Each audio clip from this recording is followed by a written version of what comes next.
Welcome aboard the Shipshape podcast, your ultimate destination for marine wisdom and expertise.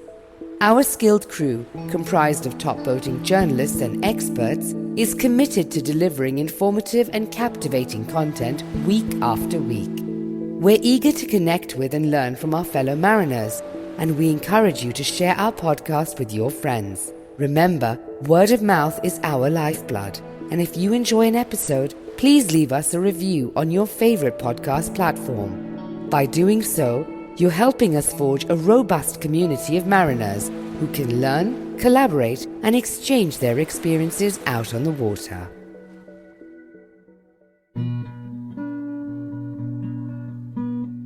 Today on the Shipshape podcast, we have Brian Beckcom, a trial lawyer, computer scientist, philosopher based in Houston, Texas. He is a partner at VB Attorneys, which has obtained hundreds of millions of dollars for their clients and have been in some of the most famous cases, including Captain Phillips. Brian has been voted Texas Super Lawyer multiple times. In addition to this phenomenal legal career, Brian is also the host of the podcast, Lessons from Leaders. Your two co-hosts today are Meryl Charette. I'm a live aboard on a Shing Toshiba 36 in Boston, Massachusetts, and Farah. Hi, my name is Farah, and I'm a radio and podcast presenter for the last 20 years. So, Brian, where are you coming to us from? I'm coming to you from Houston, Texas. Meryl, I thought you were supposed to say you're from Boston. I thought people from Boston, you're supposed to pronounce Boston. I'm from Boston. No, I'm in Houston, Texas. That's where I've called home for about 25 years now. Well, I'm very envious that you call it home because you probably have lovely weather compared to us at the moment. It depends on when you ask. In July and August, it is like India. It's so hot and humid, you can almost not go outside. But the other 10 months of the year are really, really nice. Oh, no. Yeah, we play golf year round. Oh, no, I could take that any day compared to the rain that I'm dealing with right now outside. Yeah, sure. No, and thank you so much for coming on board, Brian. We're really excited to have you.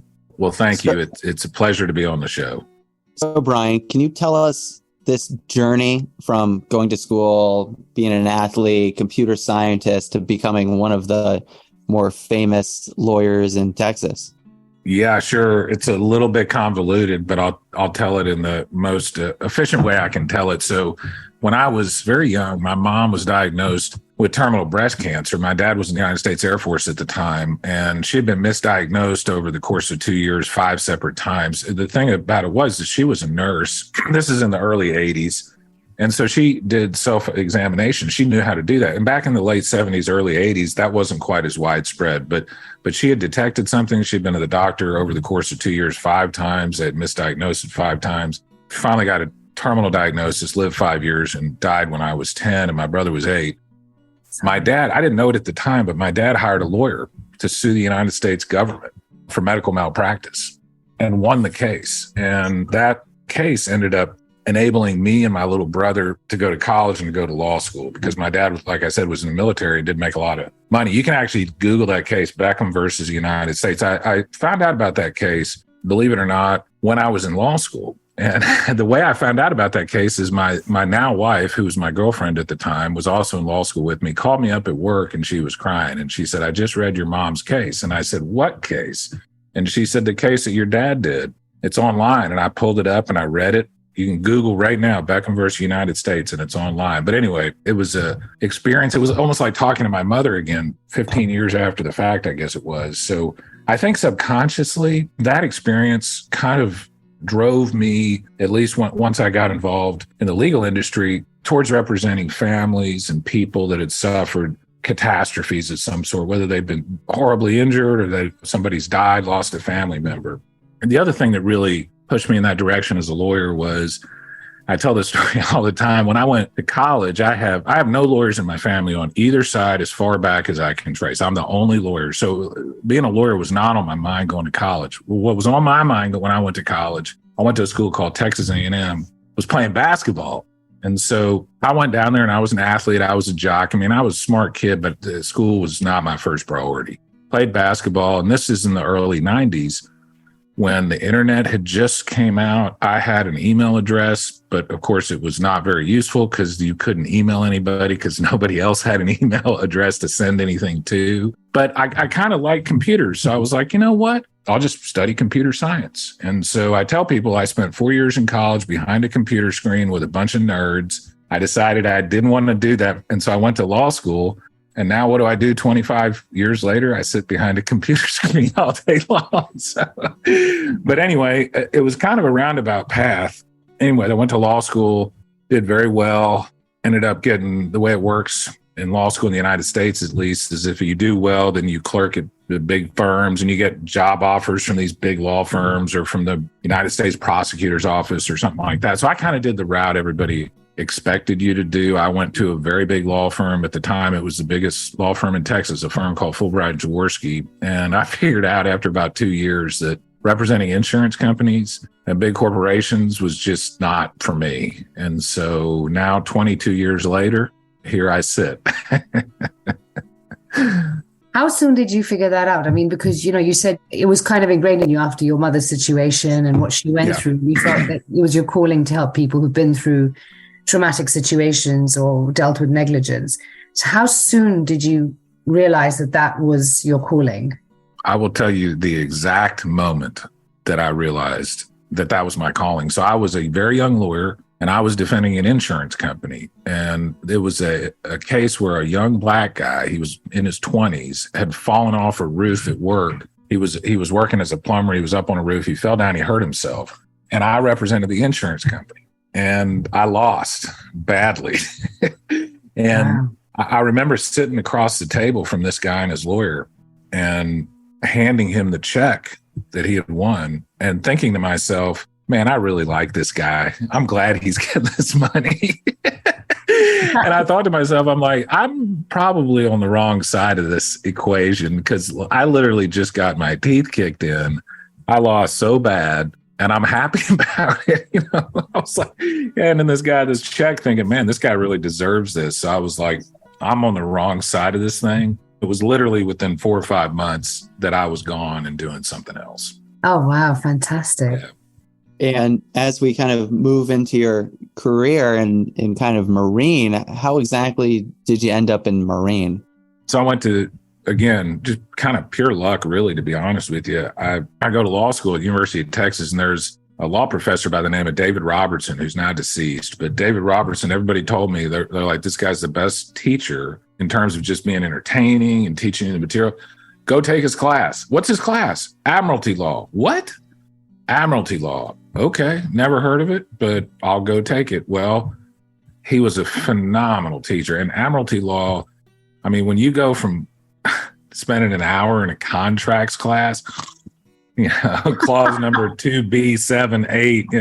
I mean, Meryl, you went to law school. You know what I'm talking about. I did a year of law as well. I feel you. Yeah, so you know what I'm talking about. Like you're reading about, the federal rules of civil procedure, contract law, and then all of a sudden you shift over to a piracy case on the high seas from the 1820s. It's like the ladders. It's just riveting. It's so much more interesting. It's like me with criminal law and land law. I nearly died at land law. It's like, oh my God. Yeah, exactly. Yeah. We call that property law in the United States. And there's something called the rule of perpetuities that everybody jokes about all the time. But yeah, in any event, I took this class. It was super interesting. And then I was like, you know what? I'm going to go do this big law thing. No plans at all to be a maritime lawyer. And when I started my own firm, I got a couple of these little maritime cases in Houston. We're right next to the Gulf of Mexico. There's a lot of oil drilling in the Gulf of Mexico.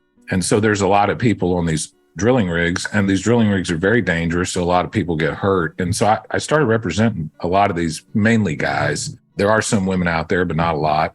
And I just really enjoyed it. So again, just kind of almost happenstance in a way. But, I look back, and Meryl, you may relate to this a little bit. I've always been really interested in particularly British naval history, like the Patrick O'Brien books, the Hornblower books, the Age of Sail. All of those kind of stories have always absolutely fascinated me from a very young age. Even though it was happenstance that I got into maritime law, it kind of jives a lot with my interests. And in addition to that, I'm also a fisherman. So fishermen love the water. It just kind of fits with my interest, I guess, is the best way to put it. So as we get into the meat of the events in Captain Phillips, could you give us the play-by-play of the event? What actually happened? That depends on who you listen to. Do you want to know the Hollywood version, or do you want to know what actually happened? What actually happened? Yeah. So what actually happened was, and we didn't learn about this until after I got the case. And that's a whole nother story that your listeners might be interested in, that I can talk about in a little bit. But here's what happened. There had been, at the time, a lot of piracy attacks off the coast of mainly Somalia, East Africa. And it was becoming something of a problem. And, one of the things that I learned during this case that a lot of people may not know is when you talk about piracy, the pirates in East Africa are fishermen and they're teenage Somalis. And it's basically a business. And that's how they make money. So we're not talking about heavily armed pirates. We're talking about basically, by and large, kids or teenagers in these small little fishing boats that take advantage of ships that they can get to. And so there was all these warnings at the time from all these different maritime agencies: stay 200 nautical miles off the coast of Somalia. If you do that, they don't even have the capability to get out further than that. So you'd be safe. Of that radius, basically. Yeah, that radius was a protective radius. There was all sorts of advice. And none of these ships, by the way, have any sort of defensive weaponry. So no firearms, no knives. There was some, if you saw the movie Captain Phillips, there's these big water cannons being shot off. The vessel, by the way, was called the Maersk Alabama. All these water cannons and stuff, they didn't have any of that. That's all made up in the movie. So they're totally unarmed, and it's an American merchant ship, which is a big, juicy target. And they decided to take a shortcut, was the bottom line. They were told not to go within 200 nautical miles, and Captain Phillips just ignored that advice, went twice as close as he was supposed to, and basically invited these pirates to attack the ship. And that's exactly what they did.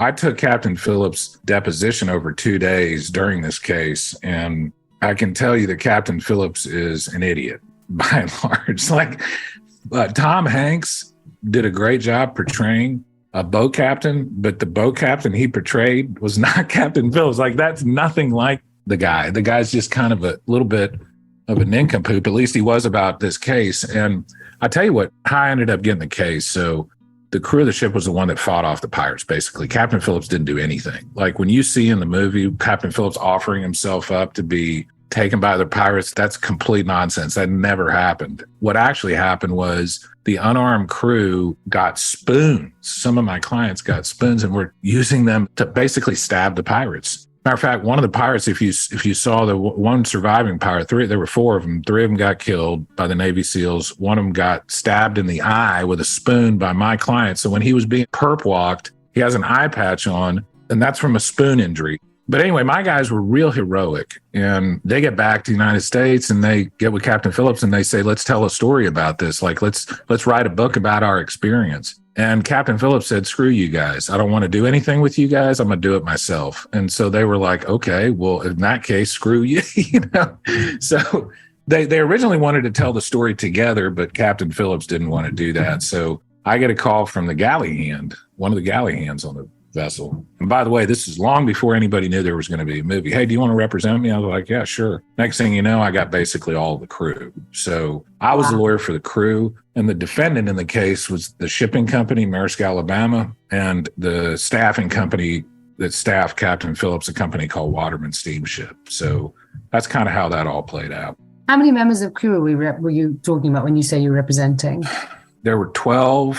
There were 24 total crew, if I'm remembering correctly, and I represented half of them. That's excellent. Yeah. And I would have represented all of them, but some of them weren't U.S. citizens. And so you really don't have, at least under the Jones Act, which is the American Maritime Personal Injury Statute, foreigners have a hard time bringing cases under that statute. So what were your initial sentiments when the case was brought to your table?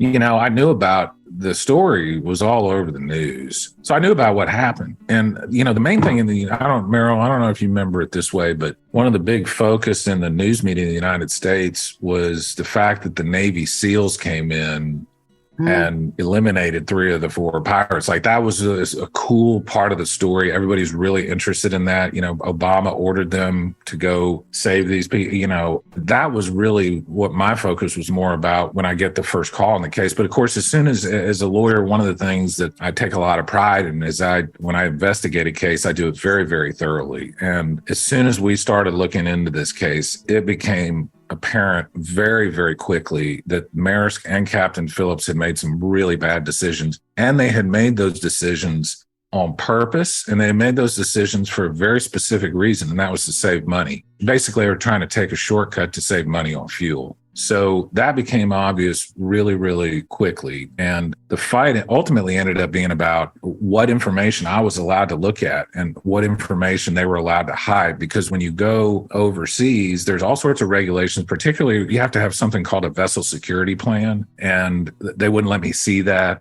There was a bunch of other, and there's also, I can just tell you, there's a lot of stuff that I'm still under a confidentiality order that I can't talk about. So, but there was all these interesting rumors about what happened. So for instance, I'll give you one interesting rumor. The ship carried $30,000 roughly in cash, just as a matter of course, and nobody ever found it. We have no idea what happened to that money. There's some suspicions, and there was rumors that some of the Navy SEALs took it. And there was a whole investigation. I think there was a DOD investigation. Nothing ever came of that, but where'd it go? So that was a little interesting piece of the deal. The other thing that was interesting is, as I'm sure you both can imagine, the birth records in Somali are not very reliable. And so the one surviving pirate who's in federal prison right now, being charged, I think he got convicted of piracy. It was the first piracy conviction in over 100 years. But they didn't know for sure whether he was an adult or not. They still don't. Like, he could have been 16, he could have been 22. They just have no records at all to prove how old he was. So, goodness. Yeah, that was another interesting part of the case. But there was all these little, little weird things that went on that was like, the money's gone. Why are we so close to the shore? Like, what are we doing here? I mean, we've been told not to do this. Like, why? What's motivating this? So, but anyway, and then the movie came out. That's when I started getting phone calls from the London Daily Times and the New York Times and Nightline and Dateline and all these people. What do you think about this? And I'm like, well, I thought Forrest Gump was a great movie as well, but it's all made up, just like this movie. It's all made up. So basically, the only thing about in that movie that actually happened was the pirates attacked an American ship. All the details are what's the best word? Yeah. They're just they're exactly. Yeah, they're embellished a little bit, which is fine. That's what you got to do to tell a good story. So absolutely. Yeah. And what ended up being the conclusion of this lawsuit? They settled with every single one of my clients for a confidential amount. And there is a reason it's confidential. Let's just say they walked away happy. They walked away happy. I will say it was an incredibly hard fought case. So I originally filed a case in Houston, Texas. It went up to the Texas Supreme Court twice. Then it was in Virginia and Alabama and Texas all at one time. Then there was a case against Maersk in Virginia, a case against Waterman Steamship in Alabama. Ultimately, the whole case got kind of consolidated into Alabama, but it took 4 or 5 years. It was a lot of work. But I will say this, I'm really proud of the fact that, at least to my knowledge, there has not been another substantial pirate attack off the coast of East Africa since that case. And the reason, there's a real specific reason for that.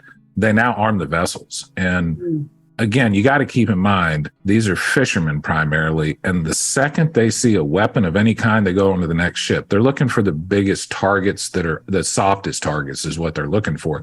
Contrast that, by the way, with another pirate case I had off the coast of West Africa, where an American ship captain got kidnapped by Boko Haram and taken into the jungles of West Africa for 18 days and basically tortured for 18 days. Those are sophisticated former military mercenaries with weapons and stuff. That's a whole different ballgame.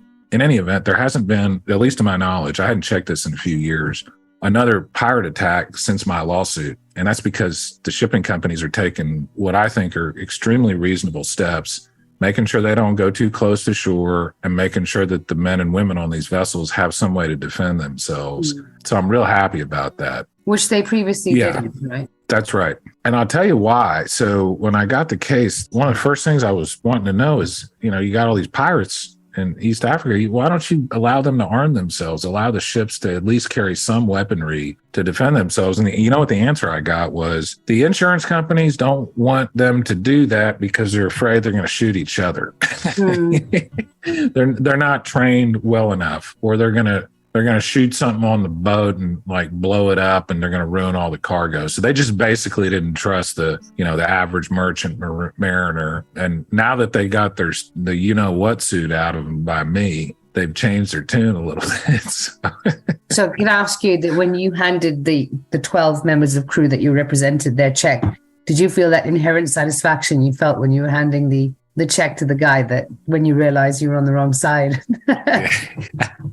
The thing I like the most about what I do is not giving my clients the money. That's probably number two. The thing I like the most is when I hear from them years later and they tell me they've done something good with their settlement money. Because all too often, people get a big chunk of money and they blow it on something, and 5 years later, there's none left. But when I get a call from a client who's bought a house or invested in some apartment complex or went to school or has graduated, like I've represented, kids that are now lawyers, and they've used their settlement money to go to college and law school. That's what's really rewarding for me. Oh, I can imagine. Yeah. Now, when we start talking about these Somali pirates, and you describe them as fishermen, but it's also like a business. How did piracy evolve in Somalia to get to the point where something like this happened? Yeah, that's a long story, and I'm probably not the best person to talk about it. But at the fundamental level, at least at the time, Somalia was just a failed state. I mean, there's just no other way to put it. There's no way for any of these folks to make any money that's not criminal, I guess, in some respects. So, I'm one of these people that I kind of try to have the mentality there, but for the grace of God go I. And if I was in Somalia and I was a teenager and all my buddies were getting on ships and going out and making money by taking money off of undefended commercial ships, I don't know if I wouldn't do the same thing. They realized, Meryl, that the ships were just super soft targets. I mean, they just were.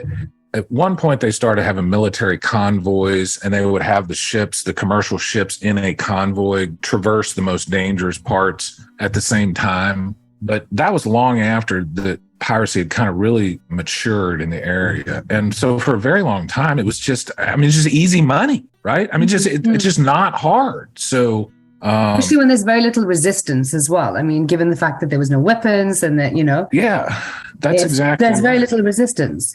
That's exactly right. And there was a period of time where they would kidnap people on the vessels too, and they would ransom them after they kidnapped them. I think that comes when you start talking about kidnapping citizens of other countries and their governments and military start getting involved. That raises the stakes quite a bit. Yeah. So I think they rightly try to avoid something that's going to get the United States Navy SEALs involved, or, the British Special Forces involved, that they want to fly under that radar. But again, Meryl, I think it's just like a lot of things. When people are desperate, they do desperate things, So looking back on this whole case, what do you think the most significant takeaways for the marine industry and the broader international community are? Probably the most significant thing to me was that there hadn't been a piracy lawsuit in a century. And I don't think the shipping companies, the way the shipping industry works, generally speaking, and this is, by the way, this is pretty big generalization. So I want to say that before I say what I'm about to say. But generally speaking, the way the shipping industry works, and has for hundreds of years, is it's based in Great Britain primarily. Now there's some places in Asia where there's a huge shipping operation, but all the shipping companies, and more importantly, the insurance companies that insure these huge commercial ships are mainly based in London. Matter of fact, Lloyd's of London is kind of the original shipping insurance company. I don't know if you guys know the story behind Lloyd's of London, but basically, I think it was in the 1600s. Lloyd's of London was a coffee shop, and rich people would get there, and it was by the harbor, and these ships would go off, and that nobody would hear from them for 2 years. I mean, then there was no way to communicate. There was nobody knew. And so these rich people would start essentially making bets on which ships were going to come back. And that turned into the Lloyd's of London insurance market. In any event, the insurance companies and the Lloyd's of Londons of the world, they run the show. I mean, they decide what you can get away with and what you can't. And I think before the lawsuit, Meryl, they didn't think you'd get sued for piracy. Like there hadn't been a successful lawsuit for piracy in ever, as far as I know, civilly. And this changed the stakes. I mean, when I filed a lawsuit, when you file a lawsuit in the United States, you have to lay out what your claims are. And one of my claims said they didn't have any weapons to defend themselves with. The insurance companies went crazy. They thought I was insane. They're like, what are you talking about? You're going to give these guys guns? That's the most dangerous thing I've ever heard. This is crazy. We're going to raise everybody's rates. Well, 2 years later, that's what everybody does now. So I was right and they were wrong. And so I think probably the biggest thing it's changed the perspective in the insurance markets about what is reasonable and what is not reasonable. And these insurance companies now know that if they send they send ships into areas where there's piracy and they don't have a way to defend themselves, they're going to get sued and they're going to lose. So they know that now. So what does that mean? That means all these mariners are safer because now they're not going to dangerous places without adequate protection. So I think that is the biggest. Piracy is still a problem. I'm not saying it's eradicated, but it's way better now than it was 5, 6, 7 years ago. Ahoy, investors! Are you on the lookout for a unique opportunity to invest in a thriving industry? Set your sights on ShipShape, the innovative platform connecting boat and yacht owners with top-notch marine service providers. Our team is committed to revolutionizing the marine repair and refit market in North America.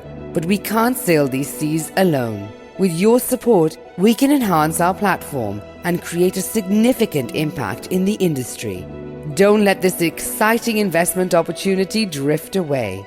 Contact us today to learn more about joining our voyage. Reach out to us at info@shipshape.pro.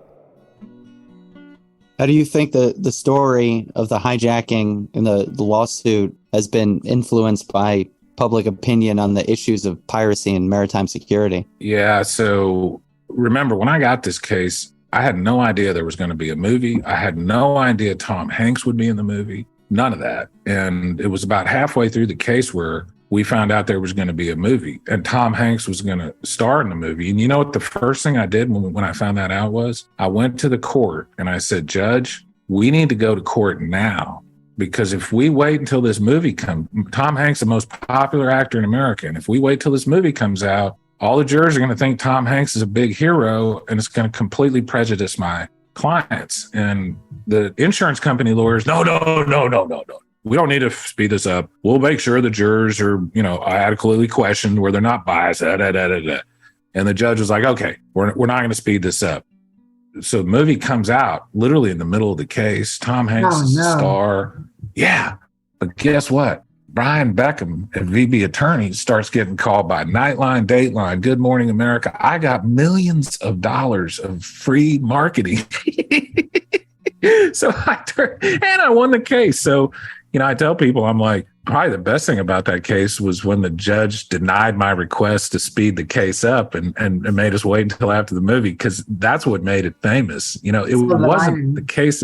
Yeah, it wasn't the case itself. It was the fact that it was Tom Hanks starring in the movie. And they had the Hollywood publicity machine behind it as well. And it also led to, right after the case was over with, a former U.S. Marine boat captain got kidnapped, like I was telling you guys, by Boko Haram. And guess who he called once he got free? He called me because he knew about the Captain Phillips case. So Excellent. It enabled me to get my name out there. But anyway, it's one of those things where sometimes you ask for something and you don't get what you want. It turns out to be better than it would have been had you got what you asked for to begin with. It works out. Yeah. So can you tell us, Brian, are there any lessons from the Maersk Alabama incident that can be applied to other security threats faced by the shipping industry, such as cyber attacks or terrorism? Yeah, that's a great question. Traditionally, one of the things that was different about ships as opposed to land-based transportation is when the ships went away, you just literally, like we were talking about earlier, literally had no idea where they were, what they were doing, didn't know when they were going to be back, didn't know where they were going to come back. And now the communication is instantaneous. And so let me give you a little example of this. There's a special rule in maritime law in the United States where if somebody gets hurt on a vessel, then the vessel owner can sue the person that got hurt and say, you can only recover up to the value of the vessel and its contents. Okay. And so here's an example of that. When the Titanic sank and hundreds of people lost their lives, they were limited to the value of the Titanic as it was in the bottom of the ocean, right? So the value is essentially nothing. And they were limited. You couldn't recover anything. It's called a limitation of liability proceeding. It's unique to maritime law. The reason there's a limitation of liability proceeding is because 200 years ago, when a ship went off to sea, there was no way for the owners to know what was going on. So how can you hold them responsible for decisions that are made that they don't even know about? So that was a reasonable law 200 years ago. But now at the time, they know instantaneously. They know immediately what's happening. And so there's really no excuse for the owners if the ship does something that's unreasonable. So it's like cybercrime, that's a good example. And that's actually, as with a computer science degree, I'm super interested in that kind of thing. And at the end of the day, Farah, the important thing is that the owners are reasonable. Like if they know that there's a threat of cybercrime, you take reasonable steps to protect against it. So if you have computer systems that don't have antivirus software installed of some sort, that's not reasonable, right? You have redundant systems, which is another kind of just basic engineering and safety. So you don't want to have one system. One system fails, everything else is toast. You have to have redundant systems. So at the end of the day, though, it's really just about being reasonable, just doing the reasonable thing. So like, is it reasonable when you're told not to go inside 200 nautical miles off the coast of Somali to go twice as close? Is that reasonable? Of course not. Is it reasonable? It's ever evolving, isn't it? I mean, like you just said, some of the laws were archaic now. What was archaic? Because at that time they'd go away on a boat. You wouldn't know what's really going on, but now you know exactly what's going on.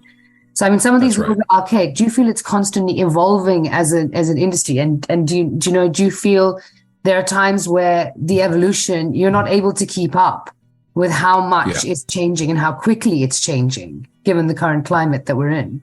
That is absolutely, that's a great question. That is absolutely, as we grow older, and something that takes effort. Like I have to work to stay on the cutting edge of ChatGPT, but guess what? I'm reading about ChatGPT, that's just one example. And it's the same thing with the shipping industry. Like, things move and things move fast, but if you're going to be in the industry, you need to be on top of these things. And it takes some time, and it takes some effort, and it might even cost a little bit of money, but that's what a responsible ship owner does. A responsible lawyer stays on top of the law. A responsible ship owner stays on top of shipping technology and stuff like that. A responsible news anchor stays on top of what's important in her profession or his profession. So it is a little more difficult and it is a little bit more work, but that's what responsible people do. So what do you attribute to your success as a lawyer? And, what advice would you give an aspiring lawyer in this field? Yeah. Don't do it. That's actually fair. That's a joke. A lot of lawyers, here's my advice to my kids. Don't become a lawyer. Right? Tell me, I know. I used to hear that. Tell them not to do this. Yeah. So, and I get that where that sentiment comes from, but I actually think a legal education is a great general education in terms of teaching you how to think a certain way. And I think that's valuable. I don't care what you do. So what I would tell somebody interested in the law is, I would say, I think it's a great education. And I don't frankly care whether you want to be a lawyer or not. I think it's just a great way to train your brain. So when I went to law school, I didn't tell you guys this, but when I went to law school, I was getting all these recruiting letters from patent law firms because of my computer science background. And so there was all these firms in Silicon Valley that were trying to hire me to be a patent lawyer. And I just didn't want to do that. And so I changed my mind, and then I thought I wanted to be a prosecutor for a little bit. So I changed my mind 2 or 3 times. So don't worry, try different things and you go to law school. But here's if you don't like to read and you don't like to write, don't go to law school, because that's basically all you do. I love to read. I love to write. And so it was just, when I went to law school, I was like, wait a second, I get to read all day long? Yes, I'm so excited. But if that's not something you like to do, then law school is definitely not the place for you. But But I think the law is a great profession. And I think with all its problems, I think it's a noble pursuit. I think there's been some things, not to get into the politics too much, but the thing I was so proud about in the most recent presidential election was how the judicial system in the United States did its job. And you know what? The legislative and the executive branches, they're not doing their jobs right now, in my opinion. But the judicial system, by and large, again, it's not perfect, but by and large, I think it does a pretty dang good job of getting it right most of the time. And as we kind of wrap this up, can you talk about your podcast, Lessons from Leaders? Yeah. So I started this podcast in the United States and Texas. Quarantine lasted about 4 or 5 months. And so I was literally in my house with my kids and my wife 24/7, except once a day I might go out and get something to eat for the family. But we took it real serious. So I'm sitting around like a lot of people would, with nothing to do online all the time. Everybody's complaining. It's all negative. Everybody's yelling at each other. And I'm like, man, I want to get some positivity out there. This is all negative nonsense. And I happen to know a lot of really interesting people just from living my life. And so my wife and I are sitting out on the back porch one night. I'm drinking a glass of wine. What should I call it? She goes, how about Lessons from Leaders? And I was like, bingo, that's awesome. And you know why it's awesome, guys? Because if I say, you want to be on Brian Beckcom's podcast? Some people will be like, oh, yeah. Some people, yeah. If I say, do you want to be on a leadership podcast? Everybody says yes. So, but anyway, I started this podcast from my house during the middle of quarantine called Lessons from Leaders. And I just wanted to focus on, frankly, people like you, like positive people that are doing positive things in the world, because I just didn't think there was as much of that as there should be. And, you know, it's been, I think I'm going on 100 guests now. I've had U.S. congressmen, military generals, Hall of Fame sports stars, news people, New York Times bestselling authors, all different sorts of people from all different sorts of walks of life. And it's been a real treat. It's been a real pleasure. I can imagine you're basically radiating positivity. I mean, the give back on that is insane. Yeah. Well, thank you for saying that. Yeah, same to you. Same to you. So can I ask, I mean, the podcast, Brazilian jiu-jitsu practitioner, golfer, fly fisherman, avid reader, lawyer, dad, and husband. Where do you get the time? There are only 24 hours in a day, Brian. Well, it's so funny you'd say that, because when you put it the way you put it, I'm like, how do I find out? I'm actually just finishing Ulysses by James Joyce. I have one chapter left to go, and I don't know anybody who's not lying who's actually read the book cover to cover. So that's been my latest project. But I guess when you put it the way you put it, it seems like a lot. But to me, it's just living my life. I mean, I just enjoy all those things. So like when I go to Brazilian jiu-jitsu, it's not a struggle because I love doing it. I love the people I do it with. When I go out and play golf, I'm playing with my really good friends out in nature in the sun. And I really enjoy that. I got 3 wonderful kids and I like spending time with them. Fishing to me is like an active meditation. So I'm out there and they call it the fisherman's trance. Meryl, you may have heard that phrase before, but literally you'll be out there fishing and then you'll be look around and 3 hours has passed and you're like, whoa, that was awesome. You know, so and that's serenity on the water. That's the one thing I think being on a boat, it's just the most amazing, wholesome feeling that you can't describe. Right. I think sunrises, sunsets on a boat, it's unmatched. It's just unbelievable.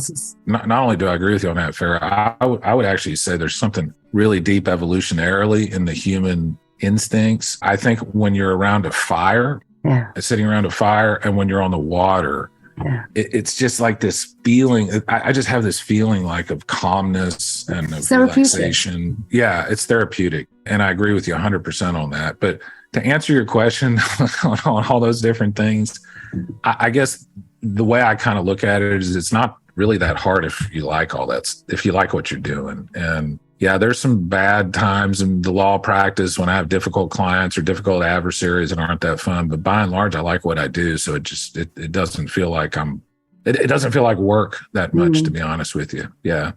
Awesome. So can you tell us where people can find you and listen to your podcast? Absolutely. So my law firm website is vbattorneys.com. That's V as in Victor, B as in Brian, attorneys, vbattorneys.com. I have my podcast website is brianbeckcom.org. I've also got some photography and some writing on there. The name is a little bit unusual. It's Beckcom. It used to be, everybody's like, oh, Beckham, like David Beckham. And I'm like, maybe I am Irish and English primarily. And so maybe hundreds of years ago, but at some point it was changed to Beckcom. And so it's a little bit of a weird spelling, but brianbeckcom.org. And then you can find me on all the different social medias under my name, Twitter, Instagram, Facebook, TikTok, all that stuff. So I'm out there. YouTube. That's fantastic. Awesome. Well, it was a great interview, Brian. A fascinating story and fascinating life. No, we can't thank you enough. I really appreciate it. A pleasure, an absolute pleasure talking to you. I think we could talk for hours. So many questions and so much more to discuss. But it's honestly been a pleasure. And we look forward to more exciting things. We'll definitely look at the podcast. And if there's anything interesting, we'll definitely be speaking again, I'm sure. Love it. Love it. And if you guys know anybody who gets attacked by pirates, you know who to send them to. We know where to come. Before Hollywood gets to it, that's for sure. Well, great to talk to you guys. Really enjoyed it. Thank you so much. Thank you for having me.